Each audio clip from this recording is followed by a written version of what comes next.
Have you ever had some news given to you, or you discovered something that just really shook you to your core? That is what happened to Nehemiah in chapter 1. Nehemiah was an Israelite, but he was living away from home as an exile, serving the king's court in Persia.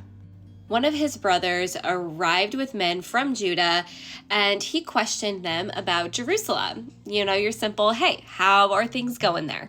Verse 3 then says, "They said to me, the remnant in the province who survived the exile are in great trouble and disgrace. Jerusalem's wall has been broken down and its gates have been burned." So for us, this may not be too big of a deal. Maybe it's like a retaining wall, probably costs a lot of money on our end. But in Old Testament times, not having a wall around a big city, it's not good, and it is extremely dangerous.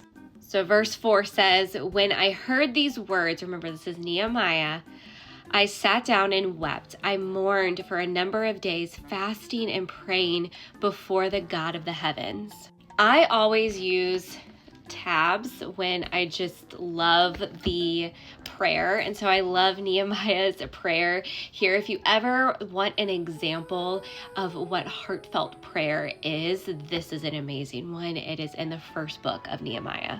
Couple of things I want to note. Number one, Nehemiah prays. He was fasting, he was praying before he made any major decisions. Think about what he heard and how it devastated him. He was very much in his feelings, and instead of taking action based on those first emotions that he had, he took a step back, he prayed, and he fasted. He also starts his prayer with repentance and confession. And I always circle when leaders, and I consider Nehemiah a great leader in the Bible. He says, "I confess the sins we have committed against you. Both I and my father's family have sinned." Verse 7 starts with, "We acted corruptly towards you and have not kept the commandments, statutes, and ordinances you gave your servant Moses." So he's not putting the blame on anybody else. I think we see this theme also in Ezra. Ezra did the same thing when he prayed. He didn't say, "Oh, they're doing all of this stuff, but me, Lord, I'm good." Because we know that's not true. We all fall short.